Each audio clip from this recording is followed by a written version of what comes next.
السلام عليكم وأهلا بكم في قناة رامان، أول قناة من نوعها تقدم المحتوى باللغتين العربية والكردية. فيديو اليوم تكملة للجانب المالي والمهني بحلة مونديالية. كما تعلمون البارحة بدأ مونديال قطر 2022 وقد قمنا بالفعل بعمل فيديوهين على القناة نتحدث فيهما عن تاريخ المونديال، يمكنكم متابعتهما لاحقا. والآن سوف نبدأ الفيديو بإكمال القصة التي بدأناها في الفيديو السابق، في الفيديو الأول للجانب المالي والمهني، ثم بعدها سوف نتحدث عن نظام لإدارة المال، وفي النهاية سوف نذكر معلومة عن المونديال. هذا ما سنفعله في نهاية كل فيديو خلال فترة المونديال. والآن لنبدأ.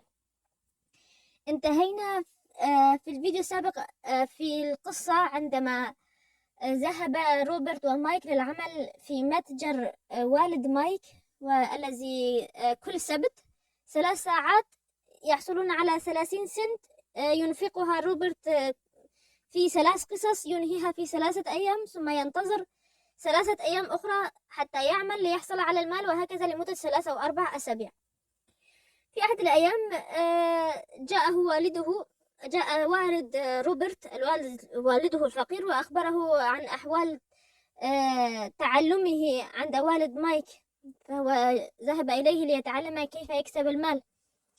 فقال له أنه يذهب إلى العمل في كل سبت 3 ساعات في اليوم، ينظف الأرفف في المتجر ويحصل على 30 سنت، وهكذا ينفقها في القصص المصورة، ثم السبت اللاحق يأتي ثم يذهب إلى العمل، وهكذا. ولم نرى والد مايك منذ أن قابلناه قبل 3 أو 4 أسابيع. عندما سمع والد روبرت هذا الكلام، والد روبرت الفقير هذا الكلام، غضب جدا وقال له أنه يجب عليه أن يذهب إليه ويخبره بأنه إما أن يزيد له راتبه أو أنه سوف يترك العمل، لأنه ذهب إليه ليعلمه كيف يحصل على المال وليس لكي ينظف الأرفف ل3 ساعات ثم يقبض 30 سنت. ثم أنا 30 سنت مبلغ قليل جدا ولا يستحق أن يكلف نفسه عناء العمل من أجلها، وإذا رفض حتى أنه يمكن أن يدعي عليه بتهمة عمالة الأطفال، لأنه صغير من المفترض أن لا يعمل. وبالفعل بعد شحن روبرت بكل هذه الطاقة السلبية ذهب إلى مايك وأخبره بأنه يريد مقابلة أبيه، وأنه ذهب إليه ليعلمه كيف يكسب المال لا لكي يعلمه كيف ينظف الأرفف من الغبار. ولكن المضحك في الموضوع أن مايك رد عليه وقال أن والده أخبره أنه في يوم من الأيام سيأتي إليه روبرت وسوف يأتي إليك روبرت ويقول لك أنه لم يعد يريد العمل، وأنه إما أن أرفع له راتب أو أنه سوف يترك العمل. وهذا ما جعل روبرت الصغير يغضب أكثر. كان ينتظر أن أصل إلى هذه الدرجة حتى يتحدث. ثم قال مايك بأن والده أخبره عندما يأتي إليه روبرت لكي يحدثه في هذا الموضوع، أخبره أن يأتي لمقابلتي في السبت المقبل، وهذا ما حدث بالفعل. ذهبوا إليه، انتظروا في الطابور الطويل مثل المرة الأولى حتى انتهى كل الموظفين، ولكن هذه المرة بعد أن انتهى كل الموظفين من المقابلة، رفع السماعة وظل يتحدث والد روبرت الثري، ظل يتحدث على الهاتف لمدة نصف ساعة، وروبرت المسكين جالس هناك يكاد ينفجر من الغيظ بسبب بروده وقلة اهتمامه بهم. وبعد طول انتظار أغلق السماعة وفتح الباب وقال لهما بكل هدوء: تفضلا. جلس على كرسيه بكل غرور ومد قدميه وقال لروبرت الصغير: سمعت من مايك أنك تريد زيادة في الراتب أو أنك سوف تترك العمل. وهذا ما جعل الدموع تتغرغر في عيني روبرت وكاد يبكي لأنه كان طفلا صغيرا، ووالد مايك رجل كبير وذو هيبة، ذو وقار يعني. ثم قال له روبرت: أجل، أتيت إليك لكي تعلمني كيف أكسب المال، ولكن كل ما فعلته خلال الأربع أسابيع السابقة هو تنظيف الأرفف وترتيب المحل وكسب 30 سنتا ثم إنفاقها على القصص المصورة. أنا أين التعليم في هذا؟ وعدتني أن تعلمني كيف أكسب المال ولم تفي بوعدك لي. تركت لعب الكرة والمشاهدة المباريات وإلخ إلخ إلخ إلخ. وروبرت يتحدث ووالد مايك صامت يستمع إليه. ثم قال له في النهاية: لست سيئا، ففي غضون شهر واحد فقط أصبحت كغالبية الموظفين. لم يفهم روبرت قصد والد مايك بهذا الكلام، لذا أكمل كلامه وقال له: أنت لا تعلمنا. فرد عليه: بل إنني أعلمك، ولكن ليس بالطريقة التي تتوقعها. أنا لا أعلمك بطريقة المدرسة. أنا لا أجعلك تجلس على كرسي وأكتب لك على لوح وأقول لك: هيا هذا هو الدرس، اكتبه لديك وأحفظه. أنا أعلمك كما تعلمك الحياة، دروس عملية وليس تطبيق نظري. إنك وفي غضون 4 أسابيع فقط أصبحت كجميع الموظفين الذين عملوا لدي، الذين إما طردتهم أو أنهم استقالوا بأنفسهم. فعاد روبرت وتحدث إليه: أنت لا تعلمنا. فقال له والد مايك، أي والده الثري: أنت تتوقع مني أن أعلمك مثل المدرسة، وأنا أعلمك كما تعلمك الحياة. الحياة تعلمك دون أن تتحدث إليك، وأنا أعلمك دون أن تراني. تريد مني أن أراك بشكل يومي لمدة 3 أو 4 ساعات، بهذه الطريقة لن تنتفع مني بشيء. وقال له والده الغني: كف عن إلقاء اللوم علي وعلى الناس، وحاول إيجاد حلول لمشاكلك، ولا تكن مثل أولئك الناس الذين يريدون ممن حولهم أن يتغيروا وهم أنفسهم لا يغيرون شيئا من أنفسهم حتى يتغير وضعهم للأحسن. في الواقع حديث والد روبرت الغني ذكرني بالآية القرآنية التي تقول: أعوذ بالله من الشيطان الرجيم، بسم الله الرحمن الرحيم، لا يغير الله ما بقوم حتى يغيروا ما بأنفسهم. صدق الله العظيم. ومن هذه الناحية الكلام صحيح تماما. فشخصيا أي إنسان من السهل عليه أن يغير من نفسه على أن يغير الآخرين. الناس لا يحبون من يعطيهم المواعظ والحكم ويحاولون تغييرهم، بل إذا لم يقتنع من نفسه بداخله بالتغيير فلا أحد يستطيع أن يقنع أحدا بالتغيير. بعد نقاش طويل بين روبرت ووالده الغني، قال روبرت في النهاية: إذن ما الحل؟ فأجابه والده الغني وهو يشير إلى رأسه: استخدم عقلك. الدرس الذي علمتك إياه في غضون ال4 أسابيع الماضية هو أن الوظيفة والراتب لن يوفر لك حياة كريمة وثراء أبدا. هل كنت تشعر كيف كان شعورك وأنت تنتظرني في هذه المرة والمرة الماضية حتى أنهي أعمالي كي أفضى وأستقبلكما أنت ومايك؟ فقال له روبرت: لقد كان شعورا فظيعا. فأجابه والده ثري: إذا اخترت أن تصبح موظفا فعليك أن تتحمل هذا الشعور لمدة من العشرينات إلى عمر 60 سنة حتى تستقيل. هل تريد أن تفعل هذا؟ هل تريد أن تقضي حياتك كلها هكذا تنتظر حتى يفضى المدير ويتكرم عليك بمقابلته؟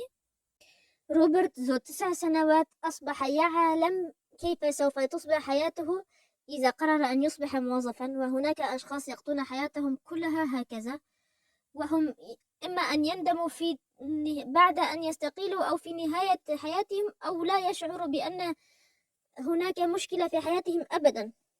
يدورون في دوامة مثل فأر التجارب الذي يدور في عجلة ولا يصل إلى النهاية أبدا. وظيفة بيت بيت وظيفة، وراتب الوظيفة لا يكفي لنصف متطلبات المرء. ثم قال له والده الغني: هذا هو الدرس الذي أريدك أن تتعلمه. الأثرياء لا يعملون من أجل المال، الأثرياء المال يعمل لديهم، هم يجلسون في بيوتهم والمال يأتي لديهم. مثال عليهم الناس الذين لديهم عقارات، محلات أو شقق ويؤجرونها لأشخاص آخرين، هم يجلسون في بيوتهم، في بداية أو نهاية كل شهر يأتيهم الأجر إليهم وهم جالسون لا يفعلون شيئا. وأضاف الأب الثري وقال لروبرت: ها علمتك أم لا؟ فأجابه روبرت ونظره إلى الأرض: بلى علمتني. ثم قال له: هل أنت على استعداد لتتعلم المزيد؟ فقال له روبرت: أجل، عندي استعداد. ثم أعاد وقال: إذا من اليوم ستعمل في المتجر بدون مقابل، بدون 30 سنت. هل أنت موافق؟ فقال: نعم. ثم توجه بالحديث إلى مايك وقال له: هل أنت أيضا موافق؟ قال: أجل. إذا هيا إلى المتجر. هذا ما قاله الأب الغني لهما، ويبدو الأمر غريبا جدا. ذهب إليه روبرت ليطلب منه زيادة في الراتب، وعاد من عنده وهو سوف يذهب بكامل إرادته ليعمل في المتجر وبدون راتب. سوف نكمل القصة في الفيديو المقبل، لأن الفيديو طال كثيرا مني وأريد أن أتحدث عن الأقسام الأخرى للفيديو. النظام الذي سوف نتحدث عنه اليوم في إدارة المال ذكره توم فيري في فيديو سوف أضع لكم رابطه في التعليقات، وأيضا شرحه صاحب قناة دوبامي كافين ناصر العقيلي في فيديو سوف أضع رابطي الفيديوهين في التعليقات أو في صندوق الوصف. والآن دعونا نبدأ. يتحدث توم فيري في البداية عن الناس وكيف أنهم منقسمون إلى 3 أقسام: الفقراء أو ما دون خط الفقر، وهم 80% من الناس، وهؤلاء يعيشون على الحد الأدنى أو أدنى من الحد الأدنى لمتطلبات حياتهم. و15% من الناس وهم ذو الطبقة المتوسطة يعيشون حياة شبه فيها شيء من الرفاهية، يستطيعون الذهاب إلى المطاعم كل فترة، السفر مرة أو مرتين في السنة، شراء أحدث موديلات الملابس، شراء السيارة التي يريد. ولكنه ليس من الأثرياء الذين يذهبون ويشترون كل ما يريدون دون سؤال عن السعر. أما الأثرياء فهم 5% فقط من الناس، وهؤلاء الذين تنتقل ثرواتهم من جيل إلى جيل. ذوي الطبقة المتوسطة تنتهي الثروة بوفاة العائل، رب العائلة أو من يجلب المال للعائلة، سواء كان الأب أو الأم. بوفاته تنقسم الورثة ولا يعود هناك أحد ثري غني. أما الأثرياء فتنتقل الثروة من جيل إلى آخر وتبقى ثروتهم لأجيال. وتحدث توم فيري عن النظام الذي يدير به ذوي الطبقة المتوسطة أموالهم، لأن النظام الذي يدير به الأثرياء أموالهم نظام معقد جدا وصعب تطبيقه في بداية تكوين الثروة. إذن كيف يديرون أموالهم؟ في البداية هناك سؤال طرحه. فلنفترض أنه جاءتك الآن رسالة إلى هاتفك بحصولك على 600 ألف من العملة النقدية لبلدك، سواء أيا كان العملة النقدية في بلدك. كم من هذه 600 ألف هي سوف تكون لك؟ قد أوقف الفيديو وفكر في الأمر لبعض الوقت. قد يكون السؤال غريبا، ولكن ذوي الطبقة المتوسطة سوف يقول لك أن 200 ألف فقط هي له. إن ذهبت 400 ألف ذهبت في خانات أخرى، لأن ذوي الطبقة المتوسطة يقسمون أموالهم إلى 3 أقسام. القسم الأول هو للاستثمار، ثلث المبلغ يضعه جانبا ليستثمر، يفتح مشروع أو يشتري منزل ليس للسكن ولكن ليؤجره، أو محلا ليؤجره، أو يشتري الذهب أو فضة أو أي معدن نفيس لا تنزل قيمته مع الوقت، بل كما نعلم أن الذهب ترتفع قيمته كل سنة ولا ينقص. القسم الثاني من الراتب أو أيا كان الدخل الذي يأتي. القسم الثاني منه هو للالتزامات، أي شيء يجب أن تدفعه في بداية أو نهاية كل الشهر، مثل أجارات البيوت والكهرباء والماء والإنترنت وأدوية وزيارة طبيب، تحاليل، أي شيء من الالتزامات التي لا يمكن أن يستغني الإنسان عنها. هذا هو القسم الثاني. أما القسم الثالث فهو للمصروف، مصروف الجيب، مصروف العائلة، أكل، شرب، ملابس، ترفيه، أي شيء آخر. خانة الاستثمار لا يجب أن يلمسها الإنسان بيديه حتى ولو اضطر لأن يستدين هذا الشهر ثم يدفع الدين من خانة المصروف الشهر المقبل. وإذا كان الراتب قليلا والثلث الذي يتم تحديده للمصروف قليل جدا، فكما يقول المثل العربي: على قد بساطك مد رجليك. لا يجب أن أذهب إلى تناول طعام في المطعم كل أسبوع إذا كنت لا أستطيع. تأجيل المكاسب، تأجيل الراحة سوف يأتيك براحة أكبر.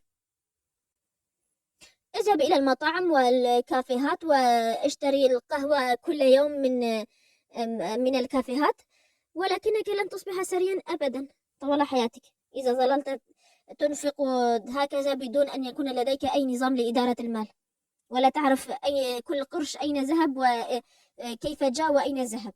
إذا نظام إدارة المال ليس شيئا سنويا أو شيئا يفعله الأثرياء فقط، لا، بل كل شخص في هذه الدنيا ما دام يأتيه مال من داخل أو من أي مكان كان، يجب أن يكون لديه نظام لإدارة هذا المال. وهذا النظام الذي ذكرناه في هذا الفيديو وهو تقسيم هذا الدخل، هذا المال الذي يأتي تقسيمه إلى 3 أقسام: قسم للاستثمار لا يلمسه الإنسان أبدا، وقسم للمصروف الشخصي، وقسم للالتزامات، لفواتير، التزامات وفواتير وأشياء، قروض وهكذا. هذا هو النظام. أظن أن لن أبالغ إن قلت أنه أفضل نظام لإدارة المال.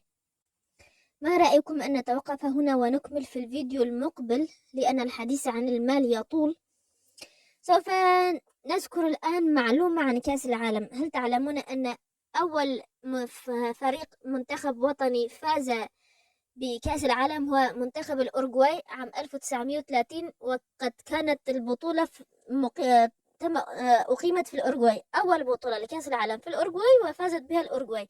كان الفريق الأورجواي في تلك الأيام من أقوى الفرق، حتى أنه فاز في الأولمبياد 2 على التوالي. ذكرنا هذا في فيديو المعلومات عن كأس العالم، تاريخ كأس العالم، يمكنكم متابعته إن أردتم. وإذا كان لديكم أي أسئلة واستفسارات يمكنكم تركها في التعليقات، ويمكن أن تلقوا نظرة على حسابنا على الانستغرام، حساب رامان. وإلى أن ألقاكم في فيديو آخر، ابغوا الخير للغير، لأن ما يصيبهم من خير لا ينقص من رزقكم شيئا. والسلام.